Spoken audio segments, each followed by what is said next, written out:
जय श्री राम। आज कोटा में श्री बांके बिहारी जी के दर्शन हुए। ऐसी सुंदर छवि श्री बिहारी जी की कोटा में विराजमान है।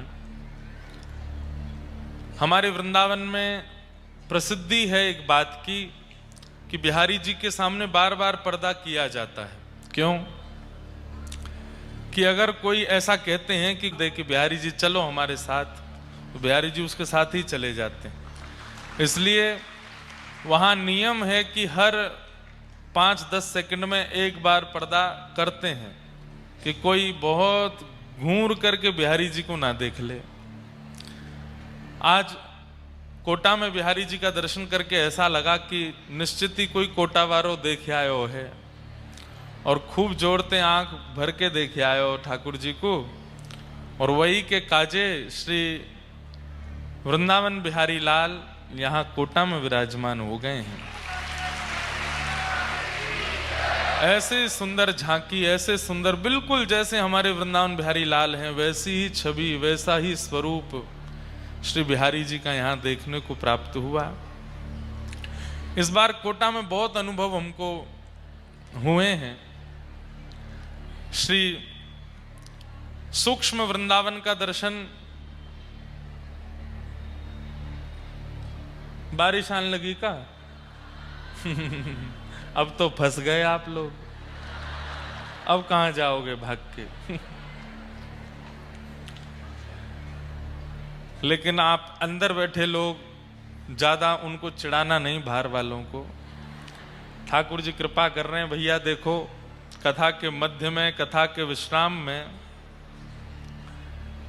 वर्षा होने का अभिप्राय है कि कथा का आयोजन, समायोजन निश्चित ही देवतुल्य है और ठाकुर जी उससे बड़े प्रसन्न हैं, इसीलिए ऐसी लीला कर रहे हैं। आज तो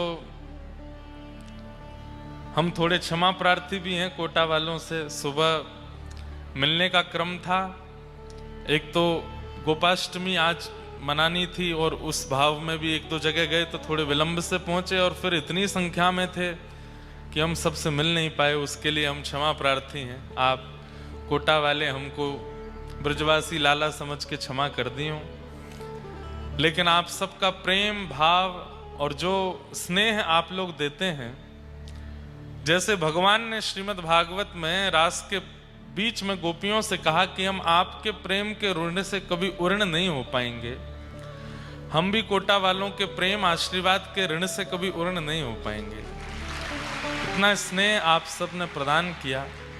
हमारी योग्यता ऐसी नहीं है।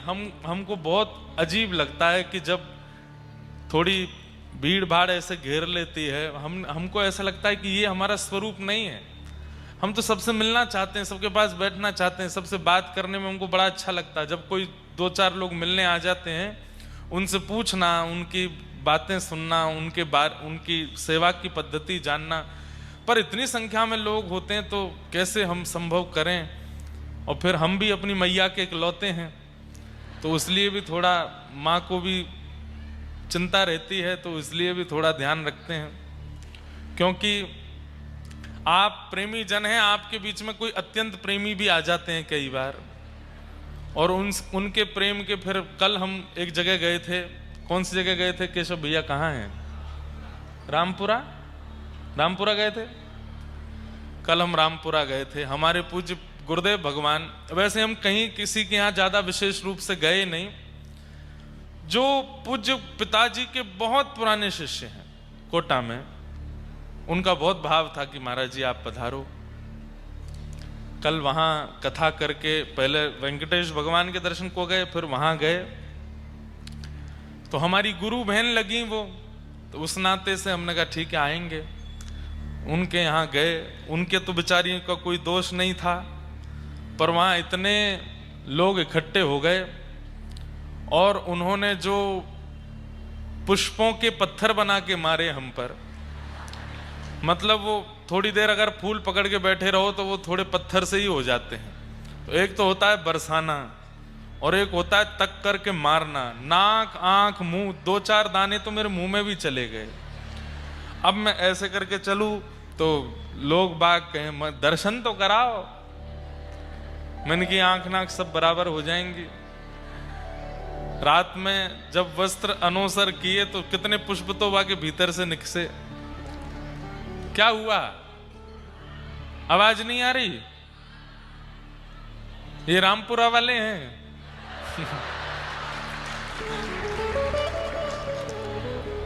क्या क्या आज्ञा कर रहे हैं पीछे वाले लोग? आवाज नहीं आ रही?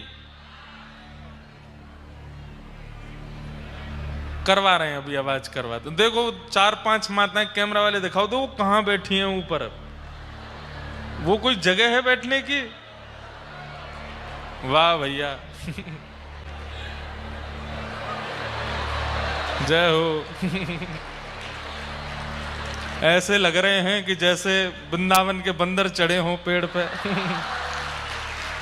और पेड़ तो मिला नहीं है तो पता नहीं क्या है, उस पर चढ़ गई है। मैया ध्यान रखियो कहीं लुढ़क मत जाइयो नीचे। ये देखो चश्मा वाले बंदर। वाह, लेकिन उनकी श्रद्धा भावना देखो, ऊपर चढ़ गई फिर भी सिर से पल्लू नहीं हटाया है। वहां पर भी पल्लू ढक करके बढ़िया प्रेम से कथा सुन रही है। ऐसी भक्ति ऐसा प्रेम सब में हो, जहां जगह मिल जाए वहीं बैठ के कथा श्रवण कर रहे हैं। तो कोटा में भैया खूब आनंद आए। कल हम पे पुष्प वृष्टि हुई, ऐसी वृष्टि हमने जीवन में नहीं देखी। रात में जब बाल झाड़ रहे तो इतने बीज निकले गुलाब के कि 2-4 पेड़ कहीं ऊपर ही नहीं हो गया हमें। लेकिन जिनके घर गए उनके घर में कम से कम नहीं तो इतने लोग घुस गए कि बस थोड़ी बहुत देर में घर टूटे ही जाएगा क्या। आप सब लोग इतना स्नेह प्रेम देते हैं। हमें कभी कभी लगता है कि हम तपस्या करें, ठाकुर जी से कहें कि 11 रूप दे दो हमको। एक रूप से घर रहें, एक रूप से कथा करें, एक रूप से डोलते रहें, एक रूप से प्रवचन करें, एक रूप से गाते रहें। सबकी मनवांछित इच्छा पूरी हो जाए। पर अच्छा है व्यसनियों को, कामियों को, क्रोधियों को, उल्टे सीधे काम करने वालों को अपना आइडल बनाने से अच्छा कथा गाने वालों को बना लो। अच्छा है, कम से कम आपके बच्चे और आप लोग किसी व्यसनी को तो नहीं। अब लोग व्यसनियों के पीछे भागते, करोड़ों रुपया लेकर के उल्टे सीधे काम करते। उससे अच्छा है तो हरि से जोड़ने वालों के आप दर्शन कर लो, उनसे मिल लो, उनको प्रणाम कर लो। अच्छा है। पर एक चीज हम आपको बताना चाहते हैं, नियम होते हैं। प्रणाम का भी एक नियम है, उसमें भी शिष्टाचार होता है। आपने परसों तरसों कथा सुनी ना, जिनके ठाकुर जी यहां विराजमान है, श्री मथुराधीश श्री पद्मनाभ दास जी, उनकी कथा सुनी थी ना कि श्री वल्लभाचार्य जी के पीछे कोई आया व्यक्ति, उसको बाहर ही रोक दिया। गुरु जी को पता ही नहीं चलने दिया, पहले से ही सब पूर्ण करा दिया। ये शिष्टाचार कहलाता है। हम लोग यदि संसार में जैसा उपद्रव करते हैं वैसा ही उपद्रव हम मंदिरों में, भक्ति में, कथा में, उत्सवों में भी करने लग जाएं तो फिर हम में अंतर क्या है? हमारा संसार में रहना, भक्ति में रहना एक समान है। उपद्रव वहां होते हैं, यहां उपद्रव नहीं होता। आप लोग कथा इतने ध्यान से सुनते हैं, उससे हमको बहुत सुख मिलता है। देखो बिल्कुल शांति, एक व्यक्ति की आवाज नहीं आती। लेकिन ऐसा ही व्यवहार जब आचार्य चरण आपके सन्मुख हो, कल को और बड़े बड़े महापुरुष कोटा पधारे, आप लोग, हम कोई आपकी शिकायत नहीं कर रहे हैं, पर हम चाह रहे हैं और जगहों से बहुत अच्छे हैं कोटा के लोग, और अच्छे हो जाएं, और अच्छा स्वभाव हो जाए, आपके इस प्रेम में और निखार आ जाए। आचार्य जहां से दिख जाए वहीं प्रणाम करना चाहिए। जरूरी नहीं है स्पर्श होके ही प्रणाम होता है, स्पर्श करके प्रणाम नहीं होता। हमारे यहां नियम है कि जैसे आचार्य दिखे, दूर हैं अभी, और बीच में झरोके आ रहे हैं लेकिन दिख गए हैं, वहीं से ही उस दिशा में प्रणाम कर लिया जिस दिशा से वो आ रहे हैं। इतना मात्र बहुत है। और इससे दीनता पता चलती है कि वैष्णव में कितनी दीनता है, कितनी सरलता है। कई लोग होते हैं वो मिलने आते हैं, बोले महाराज जी हमको फोटो नहीं चाहिए, बस आप दिख जाओ, गिरधर लाल जी दिख जाएं बस बहुत है। सबसे बढ़िया कैमरा तो ये नेत्र हैं, इनसे बढ़िया क्या होगा। लेकिन आप सब लोग बहुत प्रेमी हैं, हम आपके प्रेम के इस ऋण को उऋण करने के लिए, इससे मुक्त होने के लिए एक बार कोटा फिर आएंगे, आप सबको कथा सुनाएंगे। और कब वह समय आएगा ये तो ठाकुर जी जाने। प्रतीक्षा कई बार अच्छी होती है, क्यों? क्योंकि प्रतीक्षा मूल्य समझा देती है। वस्तु का सामीप्य कई बार उसका मूल्य आकलन नहीं करने देता, वस्तु की दूरी उसका मूल्य बताती है। अभी तो ये 6 महीना में आ गए कोटा। गिरधर लाल जी आज दर्शन देने के लिए पधारेंगे, अभी आ रहे हैं, रास्ते में हैं, आज उनका भी दर्शन होगा। इसके बाद अब जब चाहे लाल जी आवे, साल में आवे, 2 साल में आवे, 3 साल 6 साल में आवे, पर जब भी आवे जितनी लंबी प्रतीक्षा होगी उतना प्रेम और शुद्ध पवित्र हो जाएगा, उतना सुदृढ़ हो जाएगा। इसलिए खूब भाव से अब आप लोग अपना कल से जीवन खूब आनंद में जिएगा। कोटा में कोई भी भागवत कथा वक्ता आमे, कोई भी संत आमे, कोई भी वैष्णव आमे, जरूरी नहीं है जिनको हम जानते हैं, जिनकी प्रसिद्धि है उनसे ही मिलो। पता चल जाए कि ब्रजते कोई आयो है, तुरंत पहुंच जाओ, जा करके वाको वंदन करो, प्रणाम करो, श्रवण करो। सोचिए ठाकुर जी अगर ये विचार अपने नियम बना लेते मंदिरों में कि मैं केवल उनसे ही मिलूंगा जो वृंदावन के हैं, मैं केवल उनसे ही मिलूंगा जो फलाने संप्रदाय के ही हैं, बाकियों को मेरे दर्शन नहीं होंगे, तो ठाकुर जी के प्रति कितनी दुर्भावना हमारे चित्त में होती। ठाकुर जी सबसे मिलते हैं, जो आवे सबको दर्शन देते हैं। ऐसे ही आप भक्त हैं, आपके अंदर भी यही स्वभाव हो कि कोटा नगरी में जो भी वैष्णव पधारे, चाहे वो रामानुजी वैष्णव हो, रामानंदी वैष्णव हो, गौड़िया वैष्णव हो, हरिदासी वैष्णव हो, हरिवंशी वैष्णव हो, सबके दर्शन करने जाओ। पता चल जाए बस कि कोई व्रज से आयो है या कोई हरि चर्चा सुनावे वारो आयो है, अपने कार्य से थोड़ी देर का समय निकाल के जरूर जाओ, वंदन करो, प्रणाम करो, थोड़ी देर उनको श्रवण करो। ऐसे ही भक्ति पुष्ट होगी बंधुओं। खूब आनंद के साथ आप लोग, हमारे मथुराधीश लाला ब्रज के यहाँ विराज रहे हैं, हमारे माँ के बिहारी जी विराज रहे हैं, खूब लाड़ लड़ाओ, खूब प्रेम से उनकी सेवा करो। उद्देश्य क्या है जीवन का? मैंने पहले दिन भी कहा, आज फिर कहूं, हमारे जीवन का उद्देश्य केवल एक है। हरि तो हमारे प्रिय हैं, पर हम भी हरि के प्रिय हो जाएं, हरि को हम भा जाएं। ठाकुर जी कभी कह दें जे तो मेरो है, मेरो है, यहाँ पे मेरो अधिकार है, और उसके लिए हम चाहे जैसी योजनाएं बना लें, ठाकुर जी के प्रिय बनना है हमें, उनके प्रिय बन गए तो सब आनंद होगा। ऐसे आप लोग, कल हम लोग श्री वेंकटेश भगवान का यहाँ पर सुंदर कल्याण उत्सव मना रहे थे। हमारे संप्रदाय में ठाकुर जी के मंगल विवाह उत्सव की पूरी योजना को कल्याण उत्सव कहते हैं। बंधुओं, हमारे उत्तर भारत में श्री वैष्णव रामानुजी परंपरा का बहुत कम प्रचार है। दक्षिण में केवल रामानुजियों का ही प्रचार है, वहां पे और कोई प्रचार है ही नहीं। वहां पे ज्यादातर सब लोग रामानुजी परंपरा का ही पालन करते हैं। परंतु ऐसे दिव्य दिव्य उत्सव होते हैं, श्री गोदाम्बाजी, जैसे हमारे व्रज में श्री किशोरी जी हैं, ऐसी दक्षिण में श्री गोदाम्बाजी, उनका 1 मास पर्यंत का धनुर्मास उत्सव होता है। अभी आने वाला है धनुर्मास। श्री गोदाम्बा जी कथा सुनी, और कथा में जब गोपियों के बारे में उन्होंने जाना, गोपियों के प्रेम के बारे में उन्होंने सुना, 1 मास पर्यंत तक उन्होंने एक व्रत किया।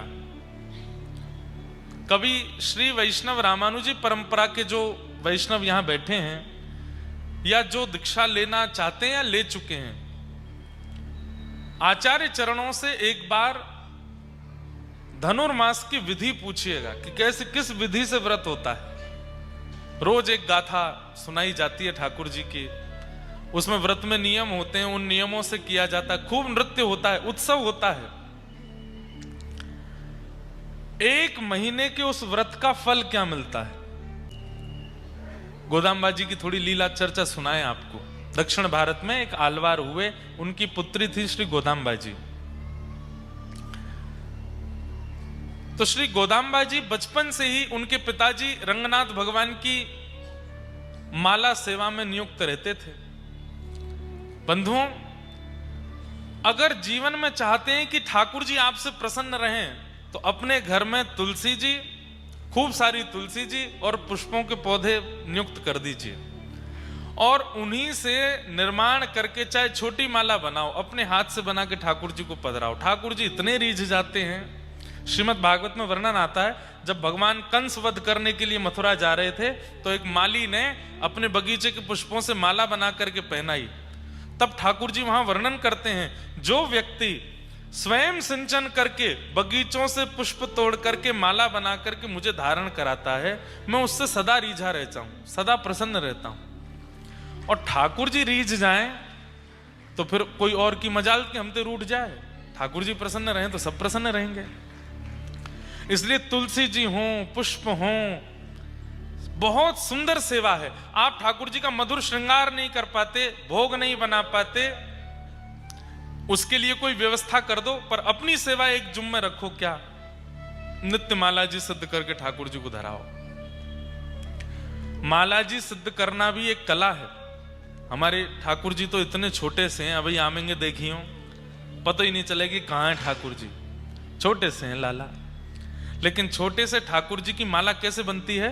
जैसे ये गुलाब की पंखुड़ी है ना, इसको एक बार मोड़ो, फिर एक और बार मोड़ दो, फिर एक और बार मोड़ दो, तो ये छोटे हो जाएंगे। ऐसे छोटी छोटी, कुछ लाल पंखुड़ी, कुछ हरी पंखुड़ी, कुछ सफेद पंखुड़ी, ऐसी छोटी सी माला बनती है, तब धारण करते हैं। ठाकुर जी को माला इतनी प्रिय है। वास्तव में पुष्प जो होते हैं माला में, उनको ठाकुर जी अपना भक्त स्वरूप मानते हैं। और माला बनाने वाले को भी यही भावना रखनी चाहिए, प्रत्येक पुष्प को एक भक्त का नाम दे करके माला में पिरोवे।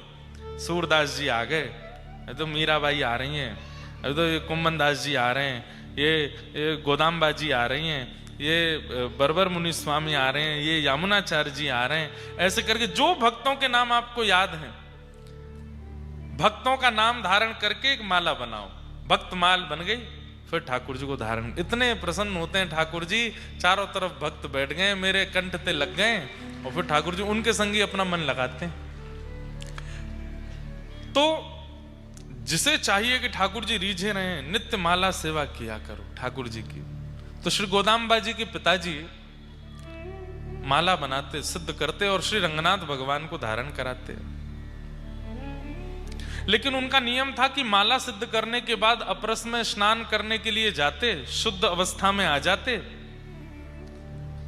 और तब माला जी लेकर के मंदिर जाते। लेकिन इतने ही बीच में छोटी सी गोदा आती और पिताजी के द्वारा सिद्ध की गई माला उसको लेकर के और अपने गले में पहन लेती और पहन के खूब देर आनंद करते हैं। खूब उनको पता था कि रंगनाथ भगवान को जाने वाली है। वो जब रंगनाथ भगवान को देखती थी तो यही भाव होता था कि ये मेरे पतिदेव हैं, ये मेरे प्रियतम हैं। तो माला पहन करके उसको अपनी करके और फिर जैसे पिताजी का आने का समय होता उससे पहले उतार करके वहीं धर देती।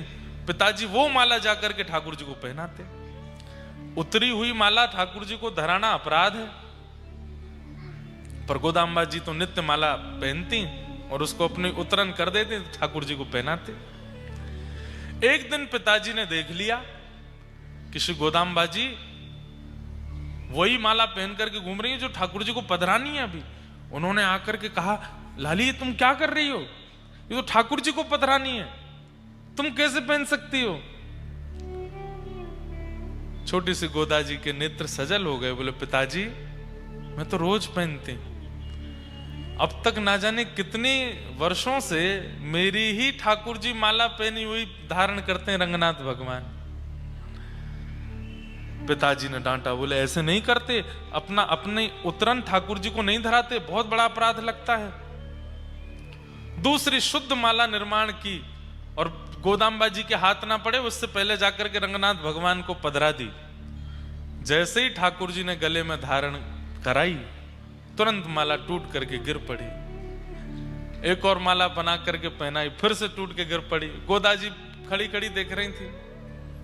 पिताजी वो ऐसे नहीं पहनेंगे, तो एक बार मुझे पहनाओ पहले, और मेरी उतार के फिर पहनाओ, देखना फिर नहीं टूटेगी।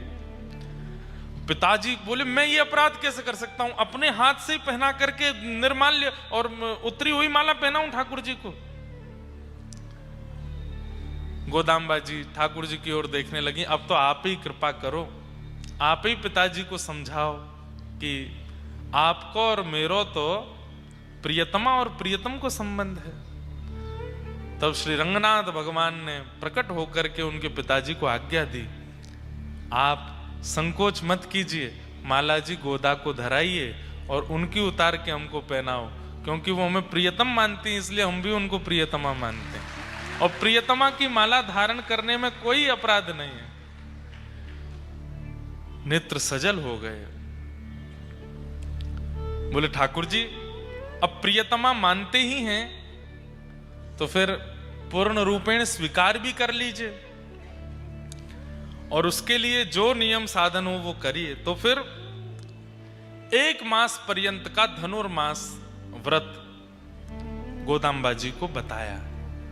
और श्री गोदाम्बा जी नित्य व्रत करती हैं, और दिव्य प्रबंध का पाठ भी होता है। वहां पर नित्य ठाकुर जी की एक गाथा सुनाई जाती है। 30 गाथाएं हैं, 30 दिन के गाथाओं में 30 दिन का उत्सव चलता है। दक्षिणी भाषा में है, लिपि साउथ की है, पर बड़ी अद्भुत है। उन गाथाओं को गाकर के जो भी कन्या, जो भी पुरुष 30 दिन का व्रत कर लेता है, उसको फलस्वरूप क्या प्राप्त होता है सुनो।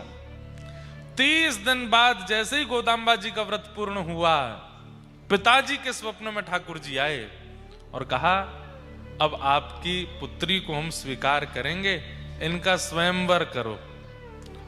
बोले स्वयंवर क्या करना है, जब आप स्वीकार कर ही चुके हो, जब आप मान ही चुके हो कि आप इनको स्वीकार करोगे पत्नी रूप में, तो आप आ जाइए स्वयंवर में, तो बहुत सारे वर आते हैं। तो बोले आपकी जो गृहिणी है, आपकी जो लाली गोदाम्बा है, इन्होंने इतना सुंदर दिव्य व्रत किया है कि मेरे जितने भी रूप हैं दक्षिण में, चाहे वो वेंकटेश तिरुपति बालाजी हैं, चाहे वो रंगनाथ हैं, चाहे वो वरदराज हैं, चाहे वो संपत कुमार हैं, सबके चित्त में इच्छा हो रही है बोले गोदाम्बा जी से तो हम ब्याह करेंगे। मतलब एक ही ठाकुर जी हैं, एक ही ठाकुर जी के अलग अलग रूप हैं, जैसे राधा रमण जी, राधा वल्लभ जी, बिहारी जी, मदन मोहन जी, गोपीनाथ जी, आदि आदि सब ठाकुर जी के एक ही ठाकुर जी हैं, पर सबके रूप अलग अलग हैं। ऐसे ही दक्षिण में भी नारायण एक ही है, पर उनके रूप अलग अलग हैं, मंदिर अलग अलग हैं। सब लोग इधर देखो, ध्यान से सुनो। ठाकुर जी बोले सबकी इच्छा हो गई है इनका व्रत देख करके कि इनसे ब्याह तो हम करेंगे। मतलब सोचो, अब हम लोग उत्तर भारतीय हैं, इसलिए हमको वृंदावन के मंदिरों से समझाना पड़ेगा कि किसी भक्त की भक्ति पर राधारमण जी भी रीझ गए, बिहारी जी भी रीझ गए, राधा वल्लभ जी भी रीझ गए, मदन मोहन जी भी रीझ गए, गोविंद देव जी और गोपी, सब में होड़ लगी है, बोले यहाँ पे कृपा तो हम करेंगे। ऐसे ही दक्षिण में हो गया। तो इसलिए ठाकुर जी ने कहा आप तो स्वयंवर करो, और स्वयंवर का नियम जो पहले मंडप में आ जाएगा उसका विवाह गोदाम्बा जी से होगा। बंधुओं, इसे कहते हैं रास। ठाकुर जी में होड़ लग रही है भक्त के पास जावेगी, तुम पीछे हटो मैं पहले जाऊंगा। तो श्री गोदाम्बा जी के पिताजी ने पत्री बनवाई, शादी की जैसे पत्रक होती है, और प्रत्येक दिव्य देश में जाकर के ठाकुर जी को निमंत्रण देकर के आए कि हमारी लाली को ब्याह है, आप भी दुल्हा बन के आओ, क्या पता जयमाल हो जाए। तिरुपति गए, रंगनाथ गए, श्री वरदराज गए, श्री संपत कुमार गए, उत्तर में बद्री विशाल गए, जगन्नाथपुरी गए, द्वारिकापुरी गए, सब जगह पत्रक बांट करके आए पिताजी सारे मंदिरों में। वो हमारी लाली का स्वयंवर हो रहा है, सारे हरि, सारे ठाकुर जी आ जाओ, जो पहले पहुंचे को वहां से ब्याह। पत्रक पहुंच गया। अब यहां श्रीरंगम में विराजमान श्री रंगनाथ भगवान वो बड़ी चिंता में बैठे हैं। तभी गरुण जी आदि सब आकर के बोले, जय जय, बड़े चिंता में हो, कहा बात है? बोले, हमको ये लग रही है कि ये गोदाम्बा जी तो हमसे प्रेम करती हैं, पर ये हमारे ही स्वरूप हैं साबरे, और सब में होड़ लगी है। वहां जगन्नाथ जी तैयारी करे बैठे, बोले मैं पहले पहुंचूंगा। बद्रीनाथ जी कह रहे हैं मैं तो ऊंची पहाड़ी थी, सीधी छलांग मारूंगा, दक्षिण ही पहुंचूंगा। तिरुपति जी कह रहे हैं कि मैं पहले पहुंचूंगा, पद्मावती जी नीचे भेज देंगे। हम कैसे पहले पहुंचे? गरुण जी बोले, आप हमको आज्ञा। बोले, तुमको क्या आज्ञा? तुम भी तो सब जगह हो, अब तुम अकेले यहां विराजमान हो तो तुमसे कुछ कहें? तुम द्वारिका में भी हो, तुम बद्रीनाथ में भी हो, तुम जगन्नाथ में भी हो, सब जगह तो हो। सब ने तुमको आज्ञा कर दी, सबको लेकर के तुम एक ही समय पर पहुंचोगे, क्योंकि गरुण जी की गति तो एक जैसी है। गरुण जी बोले, नहीं भगवान, आप आज्ञा करो। बोले, देखो, हमारी हृदय की परम इच्छा है कि गोदाम्बा जी से तो हम विवाह करें। अगर तुम हमारी बात मानो, बाकियों की मत मानना, बाकी तुम्हारी प्रतीक्षा में बैठे रहें, थोड़ा विलंब कर देना, हमको पहले पहुंचा दो। तो श्री गरुण जी बोले, हमको क्या मिलेगा फिर? बोले, आपको यह मिलेगा कि आप गरुण जी बाहर बैठे रहते मंदिर में, हम आपको गर्भगृह में बुला लेंगे और नित्य अपनी दिन रात की सेवा में अपने समीप बिठा लेंगे। फिर आप हमारे अंतःपुर की लीला भी दर्शन कर चुकोगे। इतने वर्षों से आप बाहर बैठे हो, गरुण जी का स्तंभ बाहर ही होता है, लेकिन ठाकुर जी ने उनको वचन दे दिया कि हम आपको भीतर विराजमान कर लेंगे, अपने गर्भगृह में अपने पास बिठा लेंगे, ताकि तुम हमारी प्रत्येक कैंकर्य का दर्शन कर सको। गरुण जी बोले, तो ठीक है फिर। अच्छा, गरुण जी ने भी सबसे पूछा, आप हमें क्या दोगे? जगन्नाथ जी ने कही, महाप्रसाद दे देंगे, जो विशेष देगा उसको पहले पहुंचा दूंगा। सब ने अपने अपने कुछ, किसी ने कहा हम आपको वस्त्र दे देंगे, किसी ने कहा हम आपको सुदर्शन जी दे देंगे, किसी ने कहा आपको ये दे देंगे, लेकिन रंगनाथ भगवान ने सबसे सुंदर उपहार दिया। बोले, क्या? हम आपको अपने गर्भगृह में अपने पास ही बैठा लेंगे, ताकि आप हमारा 24 घंटा दर्शन किया करो। ये भाव गरुण जी को भा गया। बोले कि ठीक है। और जिस दिन स्वयंवर होना था, सारे ठाकुर तैयार हो गए भारत के गोदाम्बा जी के विवाह स्वयंवर में जाने के लिए, लेकिन सब प्रतीक्षा कर रहे हैं, गरुण जी कहाँ हैं? गरुण जी किसी के पास नहीं गए, रंगनाथ भगवान के पास गए, तुरंत कंधे पर विराजमान करके सीधे पहुंचे हैं स्वयंवर मंडप में। और सबसे पहले आगंतुक के रूप में श्री रंगनाथ भगवान पधारे, शंख चक्र गदा पद्म धारण करके। जैसे ही प्रभु पधारे, श्री गोदाम्बा जी ने उनका वर्ण किया।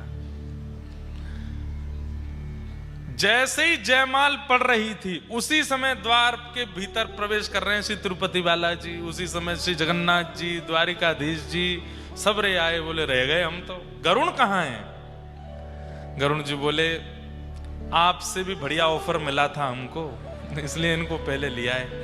इन्होंने गर्भगृह में बैठाने का हमको आश्वासन दिया है, इसलिए हम इनको पहले लिया है। बोले, अब हम लोग क्या करें? आ तो गए हम लोग, तो फिर रंगनाथ भगवान बोले, दावत बनिए, पाओ बैठ के बराती हो सब रे। ठाकुर जी ही दुल्हा, ठाकुर जी ही बराती। ऐसा विवाह भारत में केवल एक ही बार हुआ, श्री गोदाम्बा जी का कल्याण उत्सव। तो कल उसी कल्याण उत्सव का सूक्ष्म दर्शन हम लोग कर रहे थे। ठाकुर जी की मधुर पालकी चल रही थी, उसका हम लोग अनुभव कर रहे थे।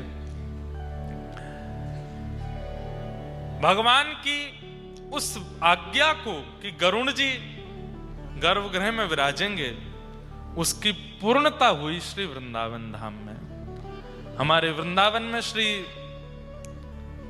राधा रमन जी के पास में, निधिवन राज के पास में, उत्तर भारत का सबसे बड़ा मंदिर है श्री रंगजी मंदिर। आप लोग वहां दर्शन किए होंगे जो वृंदावन जाते हैं। मूल नाम उनका है गोदा रंगमन्नार मंदिर। वहां पर ठाकुर विराज रहा हूं। ठाकुर जी की ऐसी छवि पूरे भारत में, नारायण की ऐसी छवि कहीं नहीं है। कैसी है? ऐसी है, ऐसे हाथ ऊपर किए हैं, क्या बोले, गैया चरा रहे हैं, नारायण प्रभु वहां पर। और वहीं गर्भगृह में गरुण जी साथ में विराज रहे हैं ठाकुर जी के। जो वचन ठाकुर जी ने दिया वो वचन निभाया, और श्री गोदाम्बा जी के साथ में नारायण प्रभु ने अपने समीप में गरुण जी को विराजमान किया और वृंदावन में वो दर्शन आज भी होते हैं। गरुण जी बिल्कुल समकक्ष विराजमान है। ऐसे श्री गोदाम्बा जी को ठाकुर जी प्राप्त हुए। तो श्री वैष्णव रामानुजियों को ही वह व्रत करने का अधिकार है जो 30 दिन का व्रत हमारे धनुर्मास में होता है। और वैसे कोई ऐसी बात नहीं